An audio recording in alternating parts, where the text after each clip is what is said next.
devolve o carro, o banco vem, tudo bem, eu pego o carro de volta, só que falta o restante. Aí é uma confusão enorme. Mas, para mim, a raiz do problema está no lucro que os bancos têm e a falta de regras disciplinando o que é um lucro justo. Primeiro, discutir se o lucro é justo. Segundo, qual seria o limite desse lucro. Eu volto a insistir, eu estive aqui acho que há um ano... Os tribunais, como é que vem isso hoje? Os tribunais, com relação ao lucro, eles não interferem muito. Com relação ao anatocismo, é muito complicado. Você tem feito palestra para desembargadores, eu não sei se continua fazendo. Alguns tribunais, chegou aí, eu acho que no Sul, Mato Grosso, né? No Rio Grande do Sul, se não me engano, tem bastante. Só que tem um detalhe. Muitas decisões, acordos do Rio Grande do Sul, que a gente transcreve nos processos aqui, o Tribunal de São Paulo ignora solenemente. Nem dá bola. Fala um pouquinho dos tribunais, que depois eu quero ver com... Agora, vocês podem interferir à vontade, viu? Tá? Então, eu vou fazer o seguinte, eu vou encerrar esse bloco, todos já foram apresentados, né? O nosso telespectador já sabe que a coisa vai pegar fogo, e eu volto com a palavra aqui para o Meschiati, para ele contar um pouquinho como é que os desembargadores de alguns tribunais têm recebido as palestras que ele tem proferido no Brasil todo. Então você tem viajado bastante, né? Então a gente vai conversar isso no próximo bloco. E você pode e deve participar pelo e-mail, mesmo durante a semana, pelo e-mail cidadanianoar@tvsecolo21.org.br. Olha, participe também, entre no site naçãocatólica.com.br, porque lá existe a comunidade do Cidadania no Ar. Eu faço um break e a gente volta já já.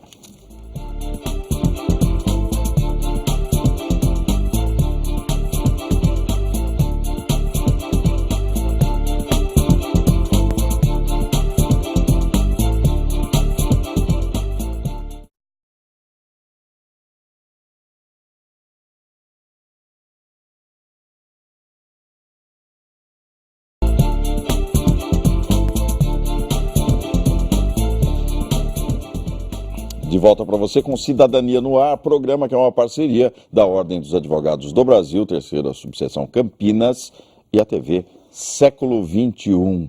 Você pode participar do nosso programa, pautando inclusive o tema que é levado a todo o Brasil pela TV Século XXI. Basta enviar um e-mail, cidadanianoar@tvsecolo21.org.br. Juros bancários, juros compostos, anatocismo.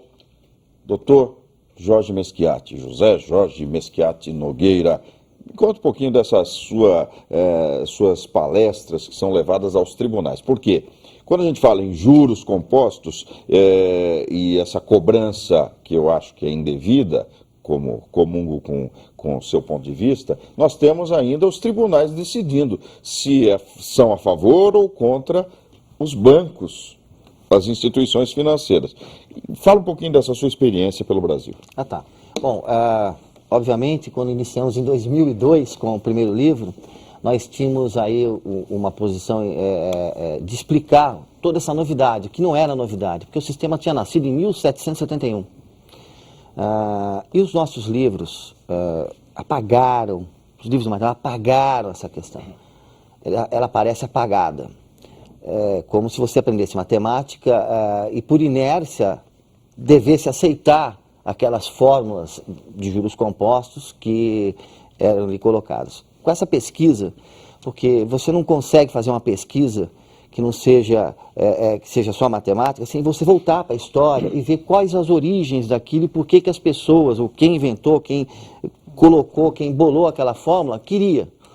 Então, a partir do primeiro lançamento do livro, que nós colocamos essas questões, esse livro, recuperamos a obra do Price e tudo mais, percebi até uma situação de estarrecedora nos tribunais. O título do livro, como que era? A verdade? O primeiro livro é a tabela Price, da prova documental e precisa elucidação do seu anatocismo. E o segundo livro é a tabela Price, mitos e paradigmas. Os desembargadores, como é que sim, foi um choque, porque logo que lançou o livro, o primeiro acórdão que saiu em cima do livro, proibindo a tabela Price, foi no sul do país, Rio Grande do Sul. O desembargador era o Adão Sérgio Nascimento Cassiano, o doutor Adão, e o doutor Adão faz um relato de 75 folhas para explicar o que era aquilo tudo, dando ganho de causa para o mutuário. Na verdade, aquele mutuário que estava sendo executado, ele até explica nesse prefácio, porque ele quem prefacia o segundo livro para mim, ele estava sendo executado, né, na verdade era o banco que devia para ele. Sim, a casa dele estava... Estava indo a leilão. E quando chegou, ele tinha perdido em primeira instância, chegou para ele reformulou toda a sentença em primeira instância, já saiu no STJ, é definitivo, transitou em julgado esse acordo do doutor Adão Sérgio Nascimento Cassiano. E aí, o que aconteceu? Correu pelo Brasil essa situação, porque nascia a primeira jurisprudência em cima do livro, porque era, obviamente, nenhuma questão matemática sem o direito teria valor. Então não adianta você explicar a matemática se os advogados, os juízes, os desembargadores não discutissem e não colocassem a questão. Então saiu a primeira jurisprudência, que era o primeiro entendimento. Isso passou para Santa Catarina, e em Santa Catarina, inclusive, sumulou o tribunal. As turmas entenderam que a tabela Price no sistema financeiro de habitação não poderia ser aplicada. Súmula mesmo, como se fosse a Corte Especial do Tribunal de Santa Catarina se uniformizou. Todas as câmaras estão falando. Isso. Não adianta então nem a primeira instância falar que quando chega na segunda lá já é proibido. E o STJ não tem mexido nas decisões sobre tabela Price, porque ele acha que é questão de fato. Como é questão de fato, eu fico fora, o STJ falou, e vale o que o tribunal falou. No Paraná aconteceu o mesmo efeito, deu uma onda e chegou lá. Eu tenho essas jurisprudências, as principais no livro, pelo menos, nesse segundo livro aqui. Chegou em São Paulo. São Paulo é o maior estado da União, é o estado onde enriquece seguramente mais os bancos, o movimento é brutal do PIB aqui dentro, e houve uma briga muito forte, forte mesmo nesse sentido. Entretanto... E quem ganhou aqui? Não, mas é que tá, nós temos do zero, está empatado. A rua 15 de novembro lá em São Paulo fica pertinho do Tribunal mas empatou. De Justiça. Empatou. Hoje está empatado. E eu fico feliz por esse empate, pelo seguinte, éramos tão fracos contra um poder tão forte que chegar no empate é como se você tivesse um time da 5ª divisão empatando com a seleção brasileira lá. E eles jogando de tudo. E esses dias eu recebi um acórdão assim maravilhoso, aonde um desembargador muda de opinião depois de ter julgado muito tempo. Olha, não tem juro composto, não tem.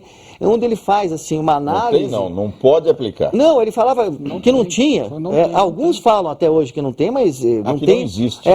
Isso a gente vai até entrar em perícia e tal, porque tem alguns perícios que falam que não existe. Mas quando ele entra nessa questão, ele fala assim, olha, eu revendo meu ponto de vista, ele começa a ter um fundamento sensacional dentro do voto, ele muda o entendimento da turma. Aqui em São Paulo? Aqui em São Paulo eu tenho esse acórdão. Eu digo que é de um grande desembargador, de um grande jurista, porque todos nós temos que entender que nós temos que mudar os nossos pontos de vista quando a gente consegue enxergar as verdades, né? E ele conseguiu enxergar, achei maravilhoso. Um outro entendimento que eu vi recentemente no tribunal, de uma das turmas também, é muito interessante. Ela suscitando a questão da onerosidade excessiva, que é assim, olha, juro composto ou juro simples, tudo bem, só que tem um problema. Até onde é oneroso? Se você me provar que ele é oneroso, então você realmente vai estar ganhando a ação. Ou nós vamos julgar dessa forma, pensando nessa onerosidade. O que é essa onerosidade? Tipo assim, eu comprei uma bicicleta e paguei uma BMW. Tá? Aí... Doutor Anderson Delbu Janete, na prática, no PROCON, no dia a dia, o PROCON de Campinas, no caso, especificamente, tem muita reclamação de banco com relação a isso? Tem. Campinas é a 3ª praça bancária do país. O senhor deve ser adorado pelos bancos aqui em Campinas. Não. Eu fico imaginando. Aqui nós, em se tratando Campinas da 3ª praça bancária do país, ela tem uma movimentação muito grande. No PROCON de Campinas, em 2008, no ano passado, 30 mil reclamações no total, 25%, em torno de 7.500, 8 mil reclamações foram contra empresas do sistema financeiro. E, via de regra, as reclamações dizem respeito a cobranças indevidas, tarifas, enfim, mas também aos juros.